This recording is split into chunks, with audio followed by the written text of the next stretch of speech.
Hello, hello, hello. What's happening, guys? Hey, how's it going? It's going good. Who's that other guy that we got there? This one? That's the one, yeah. What's going on? So hey, this is a big one. It's one we've been planning for a really long time, and we're really excited to finally get this one over the line. Before we get started, let's do some quick introductions. My name is Steve Tracy. I'm the VP of Technical Services here at Jlaudio. I'm joined, as always, with my buddies Matt and Rob. I'll let them introduce themselves in just a moment. But we also have Mr. Nicholas Ames joining us from Phoenix. So I'll start with you, Matt. Go ahead and do an intro for you.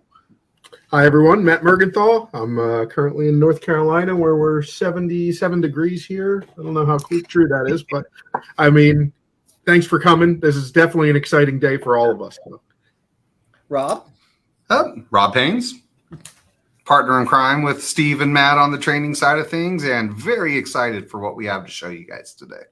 And we're really excited because Nick is large and in charge for a lot of what we're going to talk about today. Nick, a little intro from you, please.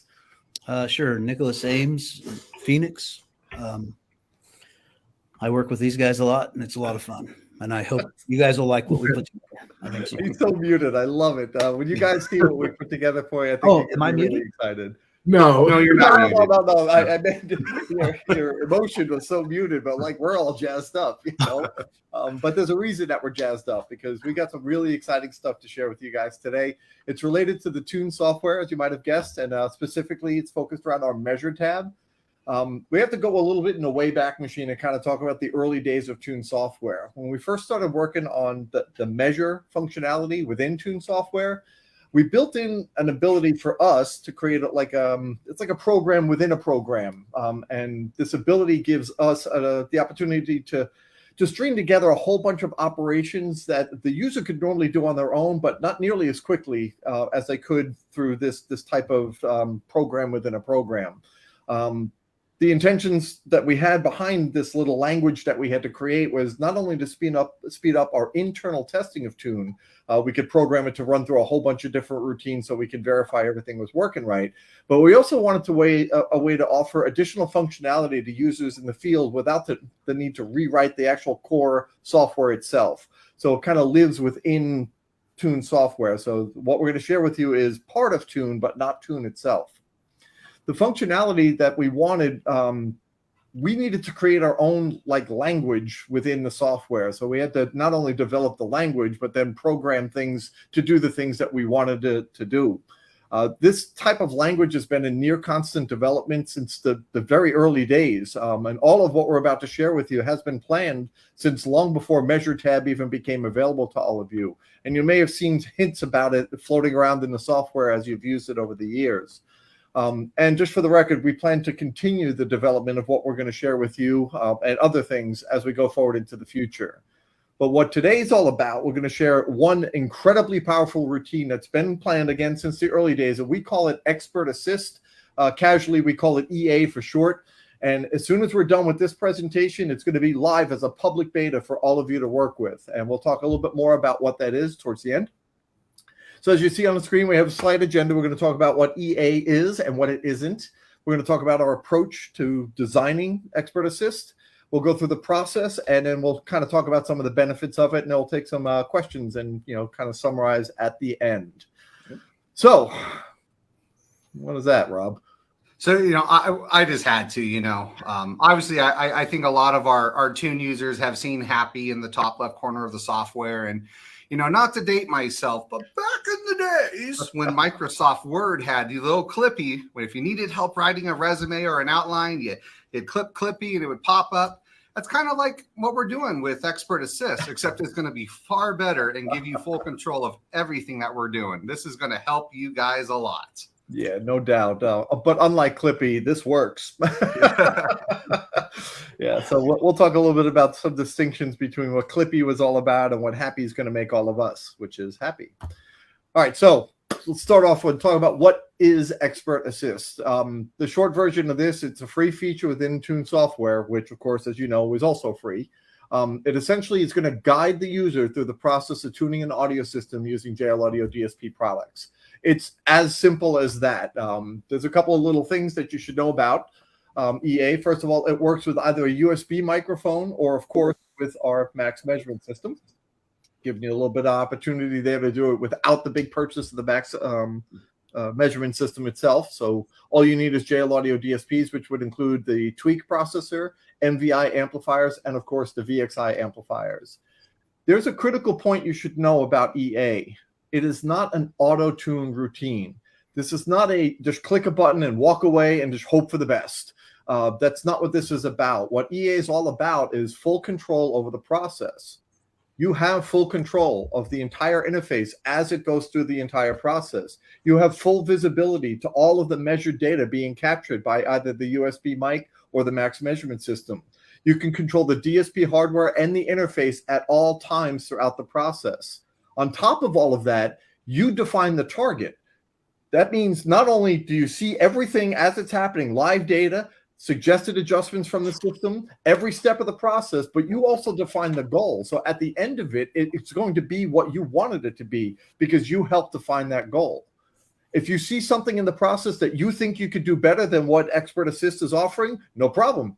Change it. Move on. Go on to the next channel. Go back. Fix something if you made a mistake. If you're working on the right mid-range and you forgot to do something on the left tweeter, no problem. Go back, fix the left tweeter, and then resume where you were. No problem. It's all up to you. This is a big change from what like an auto-tune routine would be all about. Matt, you often have a lot to say about auto-tunes. You want to share a little bit? Yeah, I'd be happy to.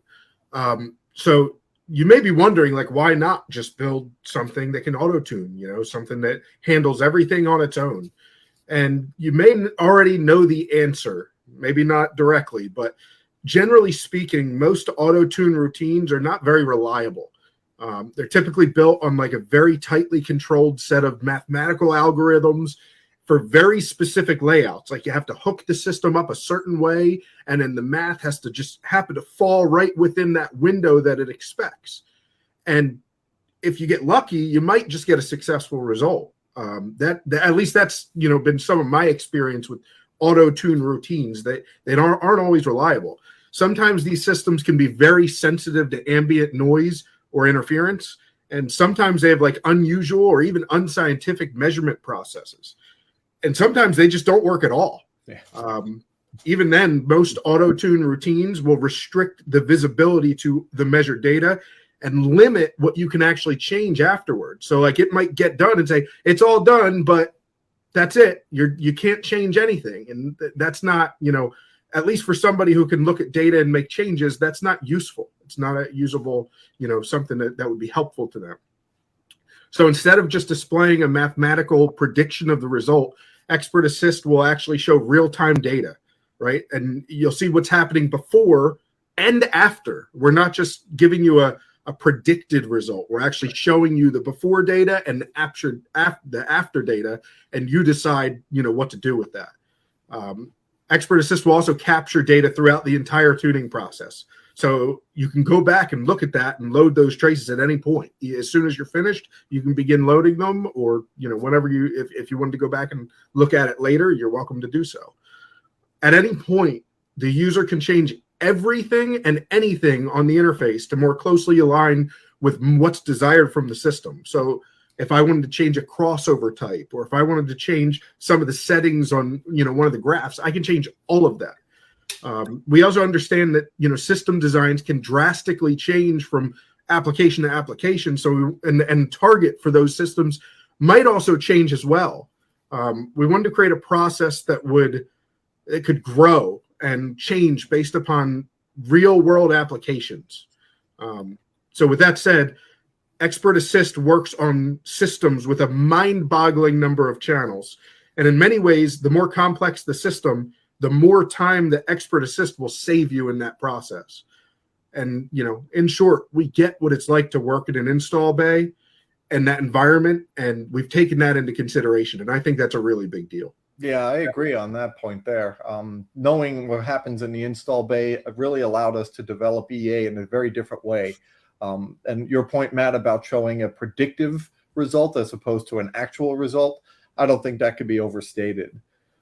When it comes to EA, I kind of think of EA as like, I call it like a cheat code for the tuning process. One thing that we often hear from people that use our software is, I wish we had some like map that tells us where we are in the process. Well, that's what EA is. It's that cheat code for you. It's going to guide you through the entire process, and it'll ask you to confirm results and make sure that they're what you're looking for. What I like about it is it doesn't skip steps. I can't tell you how many times I've been out and tuning the car and I forget where I'm at in the process, or I forget that I didn't do a certain step in the process, and every single time they'll bite me at the end. So this will not skip step. It's not like a human that will forget and skip steps. And the part that's really cool for me is the fact that it can click faster than a human. There's certain things when we show you the demonstration of how fast it can actually mute and unmute channels and go through the whole system. There's no way a human can do that. And we'll talk a little bit more about that as we go through.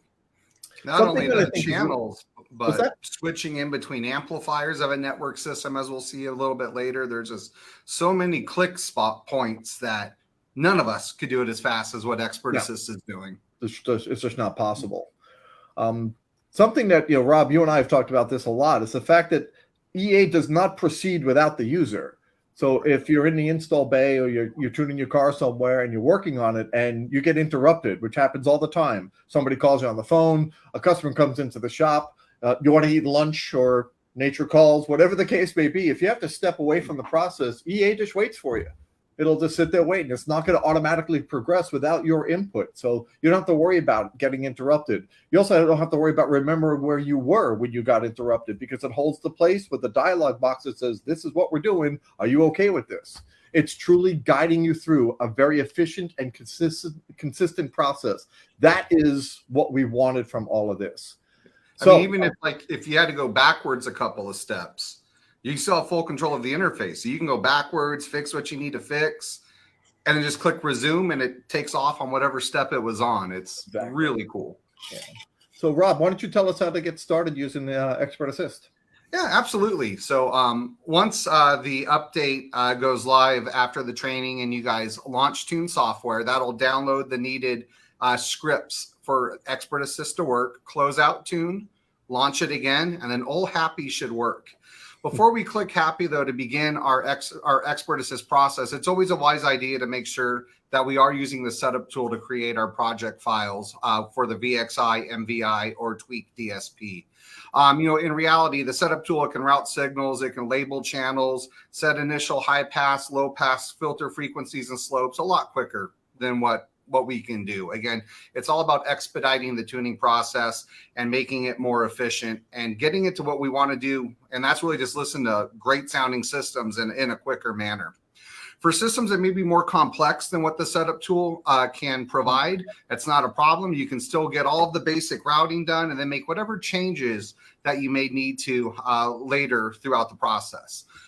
It is important to note Expert Assist does not require the setup tool. And I think Matt and Nick will talk a little bit about that later on how really it's a requirement of targets. And they'll get into that when we kind of look at the Tesla and some of the other videos that'll show Expert Assist later on. But once we click happy and begin the Expert Assist process, the first thing that the software is going to do is scan for any connected devices. It'll look if it's a single amp, if there's multiple amplifiers on a network system. It'll scan all the different outputs that could be tuned throughout the process by muting and unmuting them to determine what's physically there. At that point, it's going to ask what channels do you want to tune. So you're going to click and unmute on the network tab any of the channels that we want to tune. So if we had, say, an 8-channel amplifier with, a 3-way system in rears, we would unclick the tweeters. We would unmute the mids, unmute the mid bass, unmute the rears and say, okay, Expert Assist, you're going to tune these channels. After it confirms the channels that we want to tune, it'll ask if there's any pass-throughs. Are there any channels that are going to be passing signal that have to play that we do not want to tune? Again, helpful if we're using a global EQ or maybe sending signal to another amplifier and we're going to tune that amp or DSP separately. And of course, throughout this entire process, the Tune software itself is fully accessible. You're not locked out. We can click, we can change anything that we need. After we determine the channels we want to tune, it's going to ask us how many bands of EQ do we want to use for the auto set EQ to target process. We can use all 10. We can tell it use 8. That way I have 2 extra bands to manually make any adjustments before we go to the next process of Expert Assist. And each of these prompts, on most of them, you'll find a blue clickable URL code that takes you to our help center. There is already live a full suite of articles. I think there's about 15 or 17 that Matt has put together that guide you through the entire Expert Assist process. And on each of these prompts, when you click that URL, it'll take you to the specific article for that step of the process. And at the bottom of every article is an index that will tell you where you are, what's the next article, what's the previous article, all in the chronological order that Expert Assist runs. Throughout this process, you can also ignore the Expert Assist window, and you can do everything manually if you want from that point and pick up at a later point. As Steve said, if you need to take a call, if a customer is coming in and needing help, maybe you're seeing you need to make some changes to your targets after the tuning process has started. All of that can be done with Expert Assist resuming from the last step that you left off. That's awesome, Rob. Thanks for sharing all of that. Absolutely. We're going to show a lot of what Rob talked about in terms of that. And Rob, I was smiling when you were talking. I happened to glance over at the chat. There are so many really great questions that I believe we're going to cover as we go through. But I wanted to just call some attention for Rob because he's going to help answer some of those questions in just a little bit. So what I want to address right now is what EA is attempting to do. It's attempting to address what we often have called the 3 pillars of audio. For those that haven't been paying attention to our trainings, those 3 pillars are level, frequency, and time or phase. Level is making sure the left and right channels are the same level. The frequency response is making sure the left and right frequency responses are very closely matched. And of course, phase and time is making sure that everything is aligned in the time domain. It's going to give you the opportunity to fix all of that throughout this entire process. Now, if you're using a USB mic or like a sound card with an XLR microphone or something like that, the 3rd pillar, the one related to the time domain, is going to rely on distance-based measurement. So you grab your tape measure, and we'll rely on that for that particular pillar of the audio system. If you're using Macs, you have the ability to look at that in real time, see the impulse response and phase response of the system. So we can do that to a much higher level. So once it's all done with this process, there is another step that you'll need to do, and it's to make sure your channel interactions are optimized. And we'll do this if you're using a USB mic. We'll do this on the RTA screen.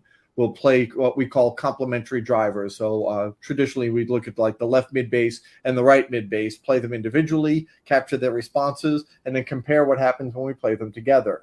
They should sum to about a plus 6 dB across the board. If they don't, we need to look at some cancellation or interaction issues that may be causing them to not be as ideal. When using Macs, in addition to just looking at the RTA, you can also look at the phase response and see exactly what frequencies are out and by how much, and really quickly go and apply the right tool in your DSP to eradicate any issues you may have found there. So ultimately, what we're doing is we're getting through the entire analytical part of the tuning process incredibly fast. It dials everything into a very high level in a really short amount of time, getting you to the point, like what Rob was just talking about, getting to the point where we can actually listen to great sounding audio faster. And that listening is the ultimate step in the tuning process, because you need to sit in the vehicle and make sure that we've hit the goals that you've set out for EA to help you accomplish. You listen, you make some changes, you recapture your data, then you move on to the next system, or just get down the road and listen to some music. So I want to see how it works. I know a lot of people are dying to see what's going on with this. Matt, is this something you can guide us through, like a walkthrough, maybe with a more basic system, something, I don't know, like my car? I think I can make that happen. That'd be great. All right. If Rob would switch over the screen, we are ready to go on my side. All right. So before I begin, let me just give you a brief explanation of what we're looking at. So Steve's car is a Jeep Cherokee. It's got C7 tweeters, mid-range, mid-bass, and a pair of 10W6 subwoofers. Now, Steve asked for something easy. This maybe isn't the easiest system you could do. It is a 4-way system. But if we show you something really simple, then that'll kind of defeat, the use of what Expert Assist can really do. And you'll see here in a moment what we mean by that. To be fair, Matt, I was referring to, we're really only tuning 1 amp. So, yeah, for sure. So we're going to show this Jeep now. I'm going to go ahead and play this video, and I may periodically stop as we go through it, just to pause and discuss certain items. But I'm going to go ahead and click play. All right. So first thing we're going to do is go up to the top left corner and click on Happy. And then we have the opportunity to select what we want Expert Assist to do. And we went up there and we actually selected, auto set EQ to target, auto set levels, and auto set delays. I clicked continue and it brought us to this screen. This screen's basically saying that Expert Assist is a guided process and you should read the prompts carefully. You really should, especially when you're first using Expert Assist. Read all of the prompts. After you get good at it, then you'll know what the prompts mean and you won't have to read them anymore. That said, these blue text boxes, if you click on any one of those, that will take you directly to the Jlaudio Help Center to read about Expert Assist. So that's really awesome that we built that in for you. All right, I'm going to continue. So once I select OK, it takes us to the network tab so we can look at the amplifier that's connected. And here it's saying that it's going to unmute all channels of the amplifier. So fast. Yep. Let me slow it down, make sure we're at normal playback speed. Okay, normal playback speed. We're good. The muting and unmuting of the channels, it's like in a blink. That's the impressive part, that it actually scanned it so fast I thought it was sped up.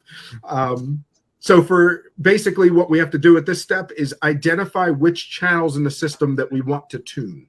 So we do that by unmuting those channels. So I'm going to go ahead and select the tweeters, the mid-range, the mid-bass, and the subwoofer. So once I select all those, I'll go ahead and press OK. And this next dialog box that you see is basically going to say, are you sure that you've selected only the channels that you want tuned? Yes. So you have a second chance in case you mess up. Here it's asking us if there's any channels that need to remain unmuted throughout the tuning process. So if we had a pass-through that goes to another amplifier to send signal or something along those lines, and then it gave us an opportunity to re-review that one more time just in case we missed something or made a mistake. So Matt, now, you can actually use the pre-outs as part of the DSP tuning process, right? Absolutely. Okay. So actually, there's a couple different ways you could use the pre-outs in that process. Without getting too deep, you could use the pre-outs to send to an amplifier without a DSP, maybe a subwoofer, and you could control that all through Expert Assist, or you could have that a pass-through, so it just feeds another amplifier signal that maybe has multiple speakers on it. And in that case, you wouldn't select that as a channel to tune. That would be a channel that would need to remain unmuted. And in that case, you would want a VXI hub or an MVI hub so that you can actually network the different amplifiers and use Expert Assist efficiently. Excellent. That was one of the questions in the chat, so I wanted to make sure you covered that. Thanks for that. Sure. And we will show more on that once we get to a little bit later in the video. Here, what we're going to do is select a target response. So basically, it's asking me, based on the name that's typed in, what target I want to use for that channel. And you can see that the channel assignments say left tweeter, right tweeter, left mid-range, right mid-range. That's because we use the setup tool to get there. Obviously, you can type in the names manually. Whatever you type in will show up in that dialog box. Now, once you do that, it's going to take you to another dialog box that basically says that throughout this process, Expert Assist is going to capture data. And you can run Expert Assist many times in a row.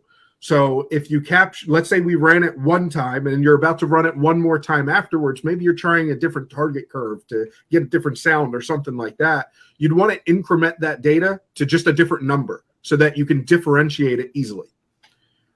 All right, so moving on, the next dialog box says select how many EQ bands we'd like Expert Assist to use per channel. So I'm going to select 9, so I have 1 spare EQ band per channel for manual adjustment if I so desire. At this point, it is detecting the Jlaudio Max microphones. We are using a Max in this video. However, the process is almost identical. I'll let you know later on when Expert Assist would stop if you weren't using Max. So now it's actually acquiring the ambient noise level in its environment. If the noise is too loud, it will warn you of that. It'll let you know what's going on, and you have full visibility to the measured data at all times. What you see that's happening here is Expert Assist is actually raising the signal generator in tune, and you can see those blue bars raised up. I chose to manually control the level of the system by utilizing the DRC, basically the volume control, the slider, and I manually raised the level once tune reached its maximum. You can either leave that at 100% or 0 and manually control it. So now we're into the measurement portion. We're on the left tweeter, and you can see that it unmuted the left tweeter. It applied a high pass filter. I changed from bars mode to lines mode, so I have full control of the interface. I'm now changing my slope type to more closely match the tweeter's high frequency response to the target. And I moved the high pass filter frequency up to about almost 5,000. And once I press OK, you'll see that auto set EQ to target matched it very closely to that target. So it actually worked very well. So now we're on to tweeter B. And now we're going to go ahead and do that same thing. I'm going to change from a 24 dB slope to a 12 dB slope. And that's only because I see that I can improve that data. If I didn't want to change it, I could just press OK. But at this point, I'm making manual adjustments to improve it further than what it already is. And that's Matt? Yes, sir. Oh, sorry to interrupt you. I think it's probably important here to note that if people watch closely, the targets will move, to meet the level of the acoustic response every time a speaker unmutes. So the target level is being set automatically on a per speaker basis. Yes, so I'll point that out here, Nick. So I'm going to hit play on this video again. You'll notice that the targets actually just jump downward to match to the speaker's level. And when it's doing the auto set EQ to target, the reason that happens is so that every time a new speaker is unmuted, it might be louder or quieter than the last one.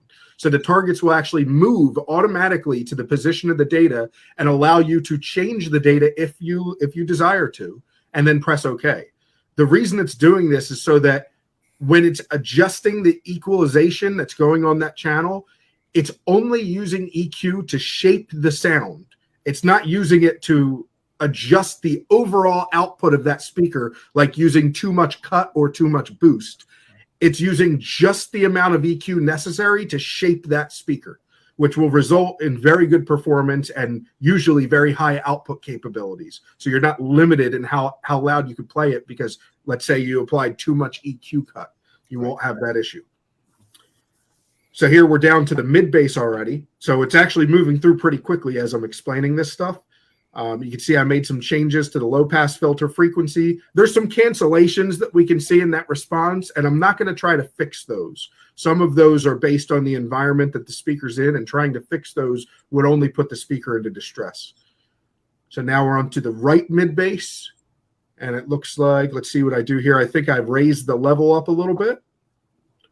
So we raise the level, look at the output, make sure that the slopes of the target match pretty closely. Press OK, and the EQ is applied. And you'll notice that the EQ is hidden right now. In a moment here with the subwoofer, I will actually unhide the EQ. I will show it on the screen, make some changes to it, and then hide it again. I only hid it just so that it was easy to see what's going on. And so right here, I'll unhide the EQ. And there we go. You can see the EQ changes. I grab an EQ band. I pull that area up just a bit. I'm not boosting it, more or less just reducing some of the cut in that area where the cancellation is, so we're not adding to that cancellation. So you can see here, that was the auto set EQ to target process. It was pretty quick, maybe 3 or 4 minutes it went through that process. Now we're getting into the auto set levels process. So what's going to happen here is auto set EQ, Expert Assist is actually going to unmute each speaker one at a time. It will measure the signal to noise ratio, which basically tells Expert Assist, is the speaker still playing, yes or no? So as an example of when it might not play, imagine if the car that you're working on were to time out and the car shuts off. Well, in this process, the speaker would turn off as a result if you're using the factory radio or something along those lines. And so Expert Assist would alert you, hey, the car timed out, basically saying, the speaker failed the signal to noise ratio, so let me go look at that. And you can go find out, why is the speaker not playing? Once it goes through and measures each speaker one at a time, it finds the speaker with the highest output level, and it will attempt to raise all of the other speakers up to that point. So you'll see that the targets are actually static now. They're no longer moving. And every time we unmute, it unmutes a new channel, it will actually raise that channel's level up to the target. And obviously, if I need to change it, if I think I can improve what Expert Assist did, I can go ahead and make that manual adjustment. So here I just press OK because I'm happy with the result. Now we're on to channel D. Again, the data is moving up to the target now.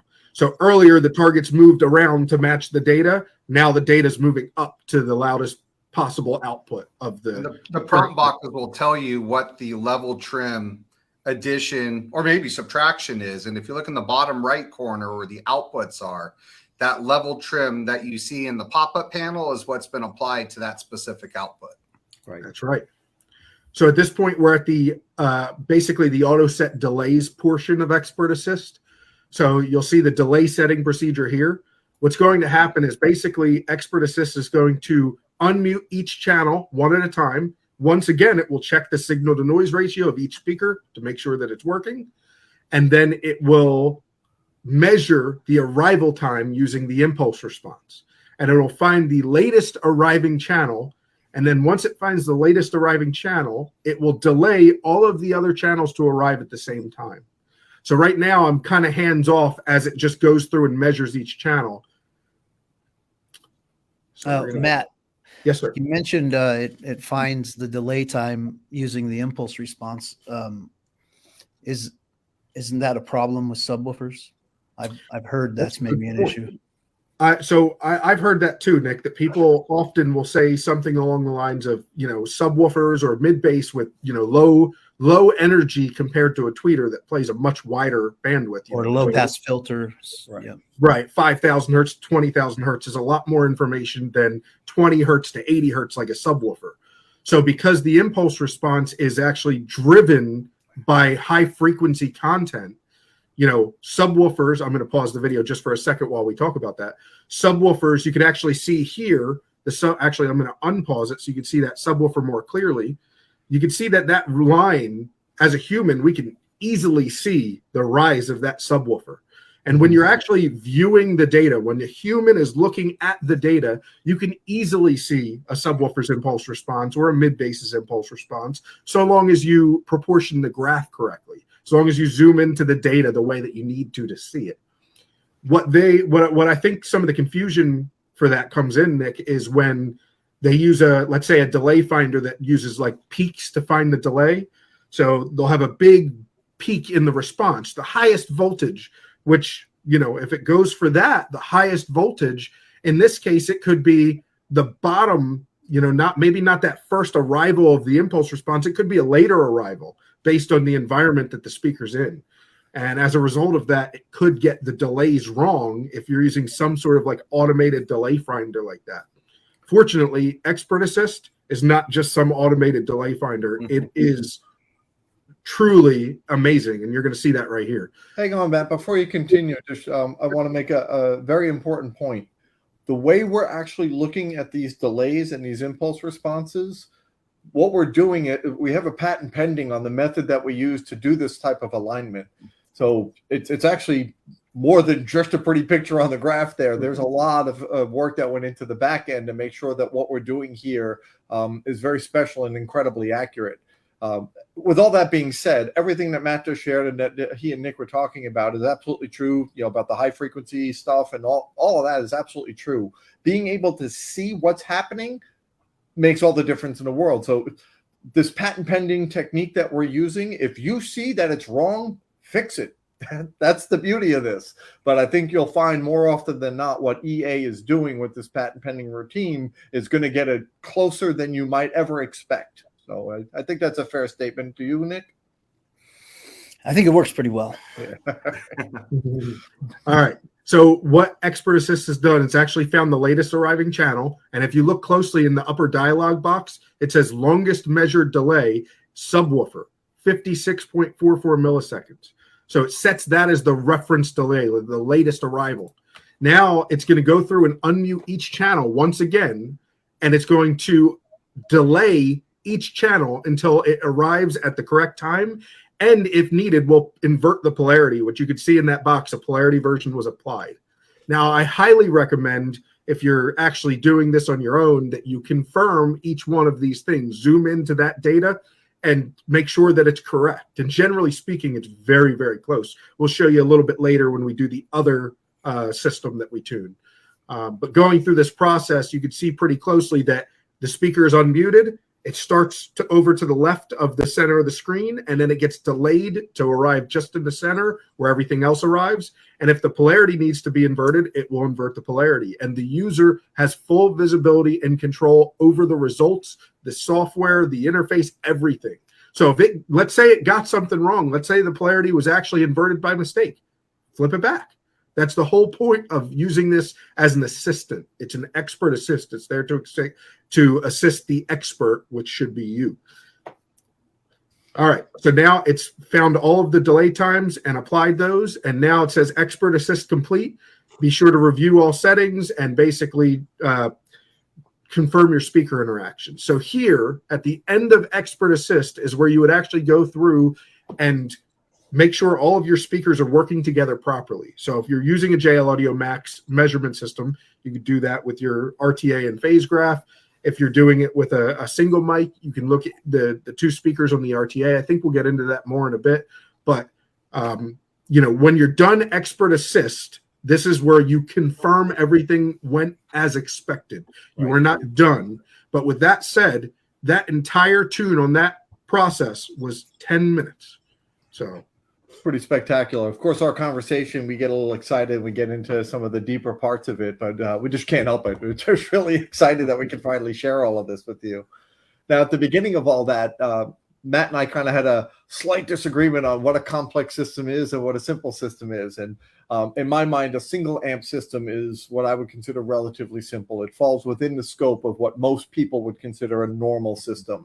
If it was less than what my system was, instead of a three-way mains plus a sub, if it was just a two-way or even a coaxial, it's just that much faster. There's less channels for the system to actually go through. But one thing that we really wanted to build in is the ability to cover more complex systems, multi-amp systems, systems that fall outside the normal category of how we would consider a system to be laid out.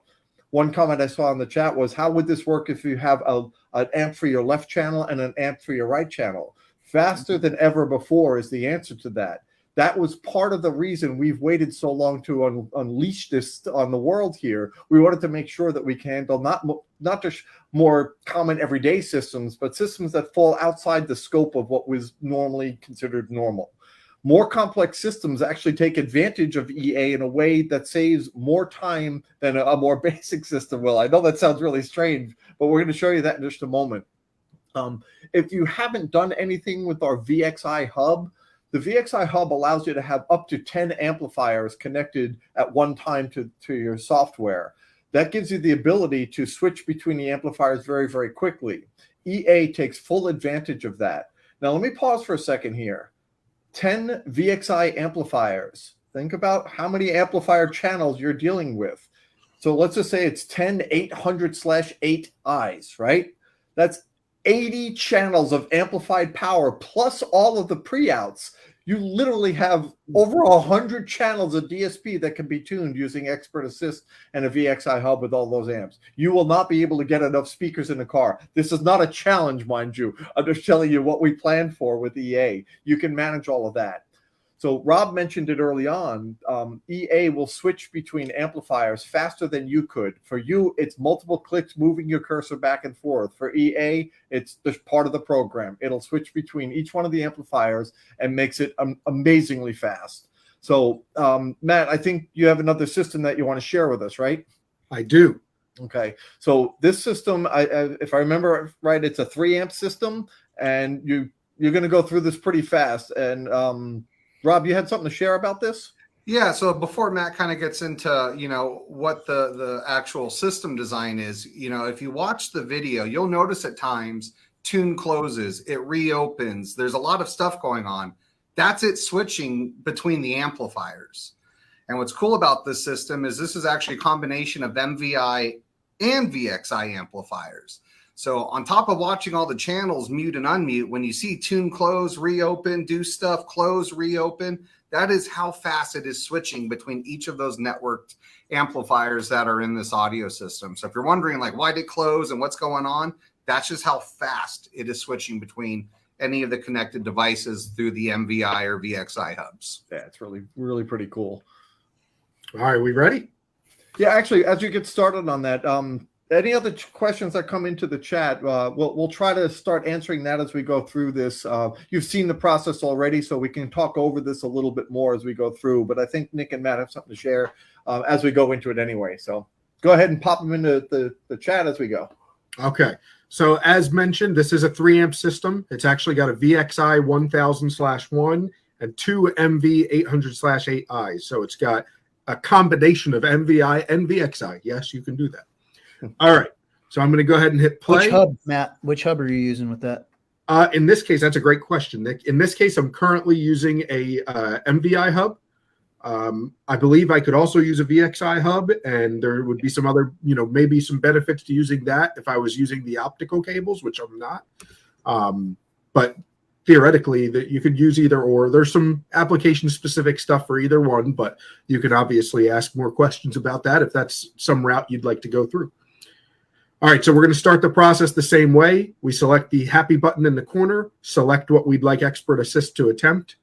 And first things first, the guided process, read the prompts carefully. You guys got to pay attention to the prompts. Make sure you read them. So now you'll watch as actually when we give control to tune for Expert Assist, you'll see the amps are scanned. Each one, the outputs get scanned very quickly. And it switches every time it closes like that, like Rob mentioned, it's switching to a new amplifier. And now at this point, again, we have to identify which channels we'd like to tune. So on the first amplifier, it's a 13W7. The second amplifier, it's only rear speakers. And the third amplifier is the front system. And again, it's going to give us an opportunity to, make any changes if we made a mistake. One thing I wanted to point out here is that the second amplifier in that chain with all the rear speakers on it, that is not going to be in the setup tool. So like as you launch tune software with a VXI connected, there's not going to be a setup tool for just rear speakers because it's not a common system design. So in this case, I had to route that manually myself.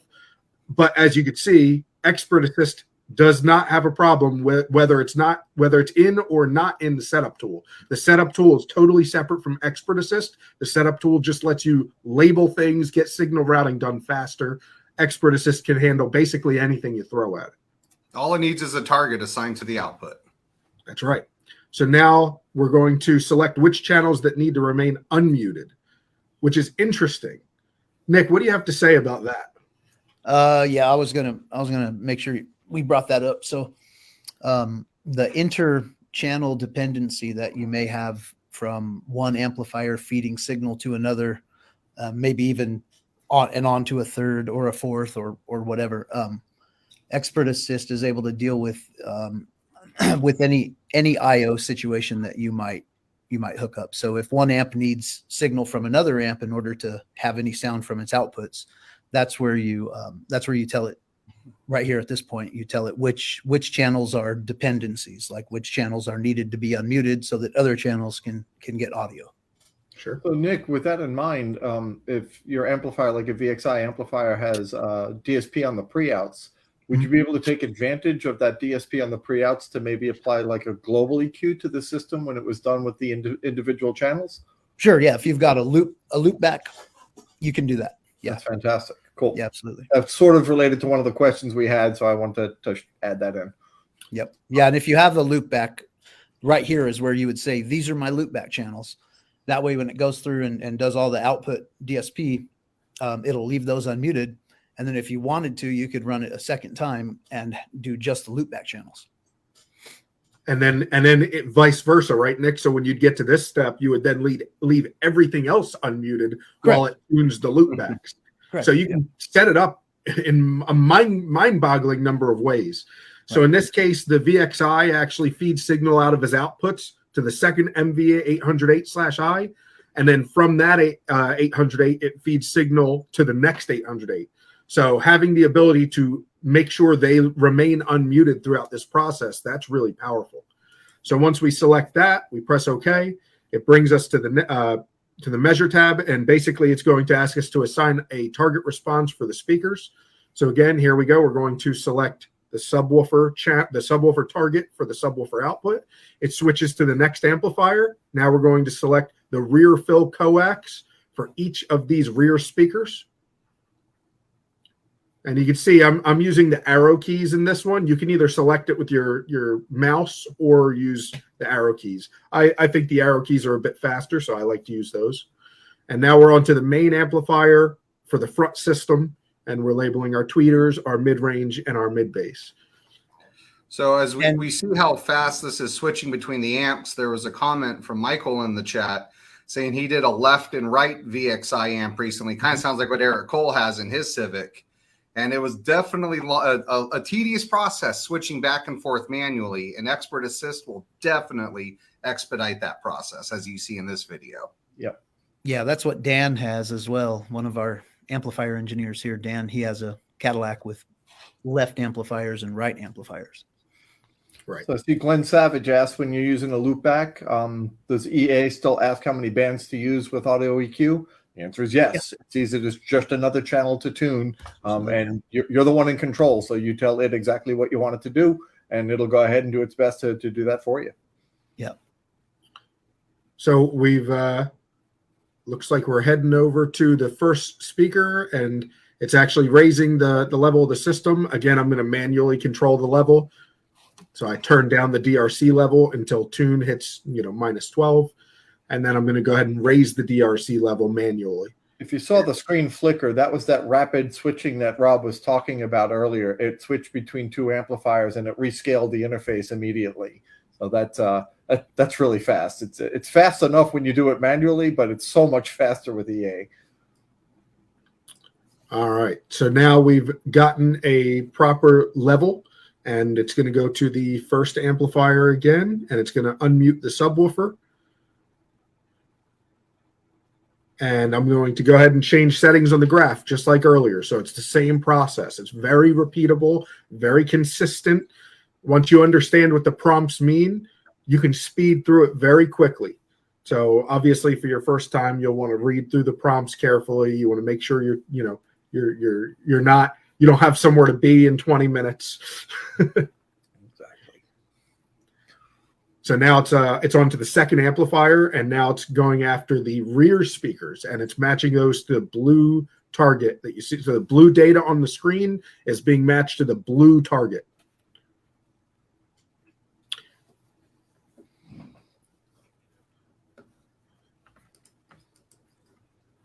So interesting question in the chat while we watch this kind of go through the steps.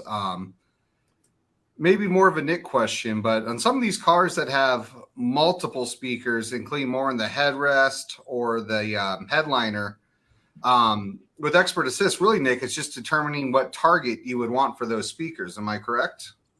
Yeah, the exact location of the speaker doesn't play a role in your decision-making process with assigning assigning targets to the output channels. So you need to have a target assigned for that speaker. And as long as you have a target assigned for that speaker, then Expert Assist will match it to that target in both the time and frequency domain. So if you wanted to do something really tricky, like add extra delay to the impulse response target, it will apply that extra delay to the assigned speaker as well. That is incredibly powerful. And if you guys have been watching our training videos, you probably noticed that we've done like 4 or 5 training videos on targets alone. And every single time we get really excited about how powerful targets are and how important it is to know how to use targets and how great the targets tool is. Now you're starting to see why. This has all been part of the plan. We use those targets as part of this Expert Assist that we have been planning all along. That's why we're so excited here. It's been literally like 3.5, 4 years that we've been waiting to show you this. And all the trainings that we've been doing have been building up to today. So that's why, when we're all talking here, we're pretty excited about it. I think watching what's going on with a multi-amp system in this car here, you can kind of see how cool this is to have EA guiding us through this whole process. Yeah, I think it's worth noting too. Oh, go ahead. No, go ahead, Matt. I was just going to say that you may notice when the EQ is applied, there's some boost and some cut. And, for a long time, we had talked about, don't boost too much, focus on cut more than boost. And that's because too much boost can really put a speaker into distress. What's happening here in Expert Assist is there's a little bit of boost and a little bit of cut. Not only that, but in the Jlaudio DSP products, we've built in what you could call a safety to make sure that you don't over boost the signal and cause damage to the speaker itself. Now, obviously, if you boost one specific area too much, the speaker is going to play that one area louder, and you could still hurt a speaker, but we try to protect you from some of that. So, well, or clip the signal in the digital domain, right? That's the other thing that you want to, that people generally are referring to when they're trying to avoid boosting, but there is headroom, digital headroom built in. So if the EQ, it'll let you go up to, like, I think +6, which is pretty high. I don't generally recommend boosting something by 6 dB, but if you did, it wouldn't clip in the digital domain, not in VXI. Right. So there was another question related to auto set EQ. Rob, I think that's the one you were pulling up. Yep. Yeah. So Josh's question is, can you run auto set EQ multiple times to use all filters? So yeah, obviously we can tell Expert Assist, to use all 10 or however many filters you want. Being we still have full control of the interface and the connected DSP, maybe you tell Expert Assist to use all 10 bands of EQ, but it doesn't. You can still click the Auto Set EQ to Target button on the top of your RTA measurement pane, and it'll do its thing. Or if you tell it only to use 8 bands, you can take those extra 2 bands and manually use them, or just keep mashing that Auto Set EQ until it runs out of all bands that it can use. All 10 bands have been used at that point. And also remember, just because EA or auto set EQ to target used a band doesn't mean you can't change it and reuse it and do something different with it. Yep. That's never been the case, and it won't be with EA either. Matt, I see that you paused the video. Why? I wanted to point out that if you're using a USB microphone or a traditional sound card without Max, it will actually stop at the delay setting procedure. And I see now that we're actually at the level setting procedure. We didn't get there yet, but that's why you have to read the prompts very carefully. I'm going to point it out when I get to the next area. So now, again, we did the auto set EQ to target. Now we're doing the auto set levels. So again, it's going to measure each channel one by one of all the amps on all of the channels on all 3 amplifiers. And it will find the loudest one and raise them all up to that. So it's and it might be kind of challenging from time to time to know exactly what EA is doing and what is Matt doing. And like right now, this is all 100% EA's doing all all of this here. Well, only when that mouse is moving is Matt actually clicking on anything or doing anything. Exactly. So Matt, it was interesting that you paused it when you did and what you were going to share, because there was a question about using Tune, and I'm assuming EA was part of the question with one of these Dayton UMM6 microphones. And the answer is you absolutely can, but you'll only be able to do the frequency response and level aspects of it. We'll rely on distance measurements for the time-based measurements, and you'll look at channel interactions after the process is done. So absolutely 100%. If you already have that microphone, as soon as we're done here, you'll be able to update make sure you have the current version of Tune software, launch it, quit it, and launch it again while connected to the internet, and EA will be ready for you to use. That's right. While we go through the level setting process, a question from John in the chat. What are the advantages of running an RCA versus optical input on VXI? Who are you asking? I think, obviously optical, you're going to have a cleaner overall signal. It's, red light, it's ones and zeros. I think there's also benefits, though, on the analog side running RCAs. We have a little more control over input sensitivity and some of the gain structure to get a little more out of it if needed. We do have a cap. A little more oomph, would you say? A little more oomph. Yeah, there's other adjectives that we can use, but this is a mixed audience, so we'll spare that. That's actually a big topic, but it really depends on where that optical signal came from and how did it come to be a digital signal. Maybe it was an analog signal in the first place, coming from like a factory head unit, and some little pack module or something converted that to optical and sent it out. In that case, the AKM converters inside of VXI are probably higher quality. So I'd go in analog in that case, that sort of thing. So it really depends on where the signal comes from. So here is where the USB mic process would end, and you would then go look at your channel interactions on the RTA if you're using a USB mic or sound card. This Max will, if you have Max connected, Expert Assist will continue through this part of the process, the auto set delays process. Right on. So again, same thing as earlier. It's going to measure the latest arriving channel from all 3 amps and then apply the offset delays. So you'll see that as it switches back between these. And it still is kind of mind-boggling how powerful this is, how although Expert Assist is handling a lot of this work, I have full control over it. It never takes the control away from me. There might be areas where I let it, measure things. Like right now, I'm leaving it alone so it can go through measuring each channel. But as soon as it's done, I can change anything and everything that it did. So It does all the heavy lifting. It does all the heavy lifting. Exactly, Rob. 100%. Yeah, and not only can you change it, Matt, but it's probably worth emphasizing nothing is hidden from you. So you'll know precisely how accurately it did every single thing that it does. We hide nothing at all.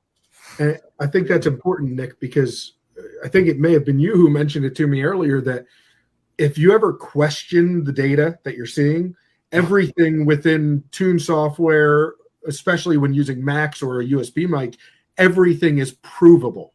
It's numbers, it's frequencies. You can measure this stuff.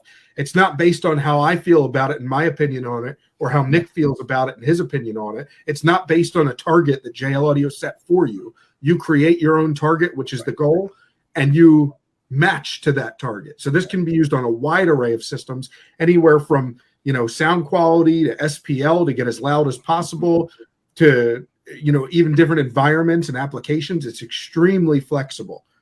I think that point that you made there, Matt, that you set the goal. So if the goal is sound quality, there's certain things that you'll do in targets mode to get that. If the goal is SPL, there's certain things in targets mode that you'll do to get that. And since you can define all of that, that's where the power really comes in. And I think it was Manville yesterday that made the comment that we show the work. We're showing you exactly what we're doing. And if you like what we've done, click OK and continue. If you don't like what we've done, change it. It's yours. You have full control and visibility. That is rare. Yeah, take a look. It applied a delay to the subwoofer, which lined it up with all of the right where the targets all begin. And it also applied a polarity inversion so that it was going in the up direction. And now it's going to switch to the next channel here. And you'll see as we go through how quickly it lines them up. The rear speakers, I don't think I zoom in too carefully, but once we get to that main system with the front speakers, you'll see that I'll zoom in right to the beginning of the impulse response, and you'll be able to really see how accurately it pinpoints those, which is really cool. And hey, it's worth also noting, Matt, when you mentioned that it flipped the polarity of the subwoofer so that it was going in the up direction. The reason that it is going in the up direction is because the assigned target's impulse response was also going in the up direction. If you, for whatever reason, just like delays, if for some reason you need to or want to invert the polarity of a particular driver acoustically, you want it to be acoustically inverted compared to the others, then the assigned target just needs to be inverted as well, and then it'll be inverted. Track with that. Yep. So now you can see as it basically goes through, not only is Expert Assist getting the delays really close and lining them up to that reference position, it's also scaling the graph automatically. And it's basically unmuting each channel, scaling the graph. It does so much more than what you just think it's doing, which is just applying delays. Right. It handles all of the basically the keystrokes, the mouse clicks. It handles all of that for the user, but still lets the user have that full control. It's unlike anything that I've ever seen in the audio industry. All right, so that's incredible what you just shared, guys. And the conversation we had, I think, shed a lot of light and answered a number of questions. There's a couple that I'll touch on as I get to the next part. First of all, this was a system in Matt's Tesla, and yes, he does have ZR800s. A lot of conversations in the chat about Eagle Eye seeing ZR800 on there. Exactly. at this point right here, if your eyesight's really good, you can read what the dialogue is saying. And basically it's saying that EA is done with its part. Now it's up to you. We're going to look at channel interactions, just like we did in the Jeep earlier. So this is where you would go in and start looking at the RTA graphs. And if you had Max, you'd start looking at the phase response and get things dialed in, like drivers matched up with the subwoofer and so on. After that, you get in the vehicle, you listen, adjust the taste, the salt and pepper approach, like we've always talked about. That's what part we're up to.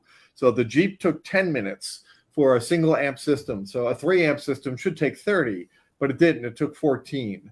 It took 14 minutes to go through the whole process, which is spectacular. Get you to the point where you're up to that channel interaction and the salt and pepper listening. That's what this is about. So I think we may have had some other questions, Rob. Did we miss anything? Well, first of all, clearly Mark and I are on the same page. As someone that is constantly having to rescale when I manually do IR, the fact that this auto scales everything, and it's just, it's great. I love that. Yeah, I agree with that too. I think we got most of that I've seen we've been able to address. Glenn Savage wants to know whoever wrote the code for this, because it's pretty intense. Can you hack his bank account and add a couple of zeros to it? Yeah, I love that. I wish, right? Sorry, Glenn. Those guys who wrote it aren't theft. They're not thieves. I'm scrolling up, and it looks like we pretty much got everything. We talked about, having left, right, or multiple amplifiers and how it expedites the process. I mean, I'll say, from my experience, so my car, I have 2 808s and a 1001. And, my first ever Max tune took me like 2 hours to manually do it. As I got more proficient with it, I was down to 45 minutes to an hour. And, when we tuned my car, Matt ran expert assist on it during our recent Max certification course, including driver interaction, really getting into phase, getting the all pass filters dialed in, global EQ, what was it? Like plus minus a dB from flat mat. It was like 22, 23 minutes. It's higher level than what I was doing in half the time. The more complex the systems get, the more efficient and the better the results are going to be. One quick thing on that, Rob, is I like that you mentioned that, because you're a really good tuner. Obviously, you've worked with this system far more than most people. And even though you're really good at it, you spend some time, 45 minutes tuning the system. And the results that you probably got from Expert Assist were not only faster, but just as good, if not better than what you would have done manually, which is the most important part, that it's not going to, limit a skilled user's ability to tune a great sounding system. It's going to only improve that. It's going to take somebody who's already really good and make them even better, because it's just, again, it's handling the nonsense, like the clicking and the button pushing, and it's letting the tuner focus on the data, which is what matters. And it's not just the clicking. I mean, sometimes getting your levels, the placement of the traces to be ideal, it's kind of an art to learn, like how high, where should the trace be above the target? Should it split the difference? Should it be up here? A lot of the guesswork, the things where you could, even if you are a pro, you could make a mistake. It removes a lot of those by guiding you through the process. And again, doing all that heavy lifting and really giving you the results to make sure that's what you want. Exactly. So we did have a question that did pop up in the chat. Stephen Dunn was asking, if you don't have access to a Max system, is there a specific single microphone that we recommend? There's so many really good mics out there. Someone even mentioned the Dayton mic. That's the one I typically use, but I know Audio Frog makes a really good microphone. What's the other one that's been real popular, guys? Mini DSP we've used. One, yep. The U mic. I still use my Behringer and Art USB dual pre sound cards with a Dayton XLR microphone with no issues. Yep, there we go. So pretty much any way that you can capture audio from a microphone and get it into your computer, you could do the first two parts of EA, which would be the frequency response and level matching capabilities. And again, you'd rely on the tape measure method for the delay factors or the time part of the 3 pillars. So a question from Mark Kaufman asking about the marine world. You can definitely use Expert Assist out there. In Tune software, we do have a 2-way marine target curve. Have you used Expert Assist on a boat yet, Matt or Nick? I've done a couple boats with Expert Assist. Just to be clear, Expert Assist is currently optimized for the automotive environment. However, since the user has full control over the data in the interface, you can use it wherever you want. So Rob's right. You can use it on a boat. You could use it, anywhere where you have a Jlaudio DSP. Correct.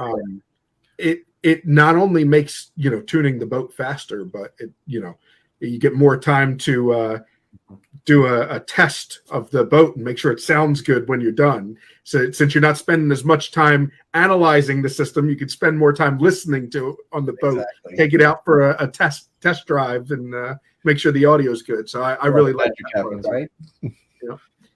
So one quick thing, where and when did you say I can get Expert Assist? All right. So here's the deal. As of right now, if you have the latest build of Tune software, which is 4.60.152. If you have the software on your computer now, if you go down to the gear icon in the lower left-hand corner, you can click on that and it should say update. If it's already updated to 4.60.152, that is the most recent build. That we would want you to have that. Now that the software is open and you're connected to the internet, if you close the software and reopen it, the little happy button will now be active and live, ready to go with everything that we just showed you.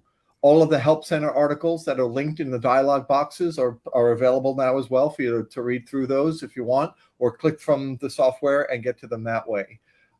That's it. That's really all you need to know. What I would recommend, though, before you jump in and start tuning a customer's car or like changing everything, go and save your project file, start a new one. Just go through the setup tool, get set up and get ready for EA. Make sure your target is what you want. And go through the process. Slowly read the dialog boxes. Become comfortable with what they're asking you to do. Click OK when you're ready to go on to the next. Try using less EQ bands to change that down to 7 instead of 10 or 9 or whatever the number is. Play around. Learn how the system works. The more you do it, the more you'll learn from it. So Expert Assist is kind of a play on words. We wanted something that could assist you in the tuning process. You are the expert. We will assist you. If you're not an expert and you don't feel comfortable with what's happening on the screen, well, then it's the expert and you're assisting it. It's going to do its best to give you great results. If you don't know, accept it and see what it does. See how it works for you. You can learn the tuning process by watching what EA does. If you know the tuning process, EA is going to get you through faster than ever before. Nick, I think you mentioned to me a couple of days ago that you haven't actually tuned a system the manual way in months because EA has been so rock solid for you. Of course, you're always in there and making adjustments, but it's guiding the whole process. And that's the goal.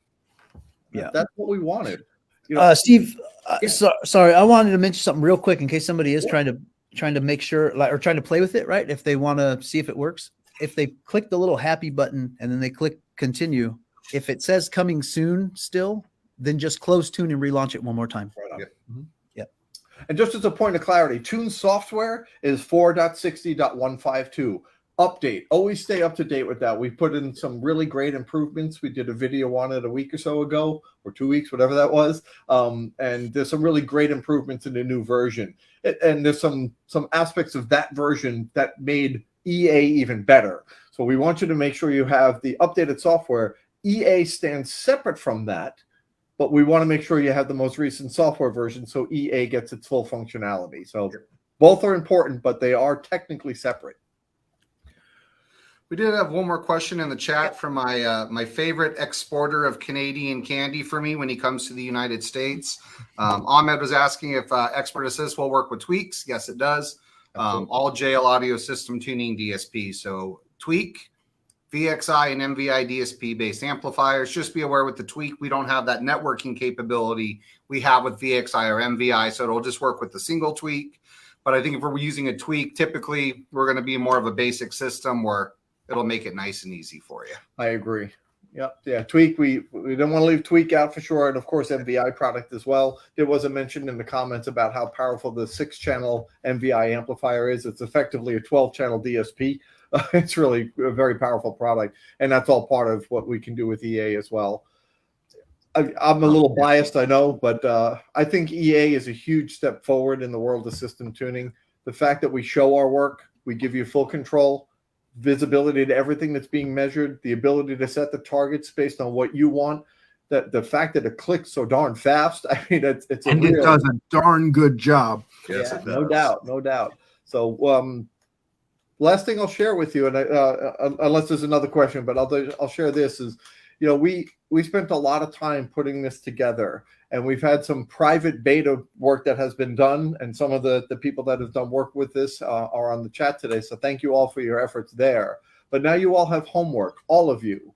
The homework is to update your software, get EA installed, play with it, learn how it works, tune some systems, the shop vehicle, your car, your girlfriend's car, whoever's car. Just get out there and start using it, because you are now part of the public beta.